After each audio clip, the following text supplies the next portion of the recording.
উচ্চ মাধ্যমিক পরীক্ষায় বসতে গিয়েও বসতে পারছিলেন না এক পরীক্ষার্থী, কারণ অ্যাডমিট কার্ড রয়ে গেছে বাড়িতে। কোলাঘাটের কোলা ইউনিয়ন হাই স্কুলের সেন্টার পড়েছিল বৈশ্যবচক উচ্চ বিদ্যালয়ের ছাত্র সৌমেন পাড়িয়ের। সেন্টারে পৌঁছে বুঝতে পারেন অ্যাডমিট নেই, সঙ্গে শুরু হয় চরম উৎকণ্ঠা। তৎক্ষণাৎ তৎপর হয় পুলিশ প্রশাসন। প্রায় 15 কিলোমিটার দূরের মাগুরিয়া গ্রাম থেকে বন্ধুর সহায়তায় অ্যাডমিট কার্ড পৌঁছে দেওয়া হয় পরীক্ষা কেন্দ্রে।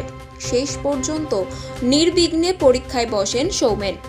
একটি অ্যাডমিট কার্ড আর মানবিকতার এক উজ্জ্বল নজির। পুলিশের এই উদ্যোগে বাঁচল একটি বছর। সৌমেন পাড়ই বলে একটি ছেলে বৈষ্ণব আমাদের স্কুলের ছাত্র। সে ভুল করে থার্ড সেমিস্টারে অ্যাডমিট কার্ড নিয়ে চলে এসেছিল। আমরা তার ফোর্থ সেমিস্টার অ্যাডমিট কার্ডটা পৌঁছে দিলাম।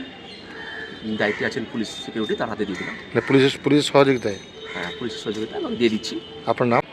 পুলিশের সহযোগিতায় আমার বন্ধু আজকে আপাতত পরীক্ষা দিতে বসছে। এখন অ্যাডমিটটা আমি আপাতত নিয়ে আসছি, এখন এনারা পৌঁছে দেবেন।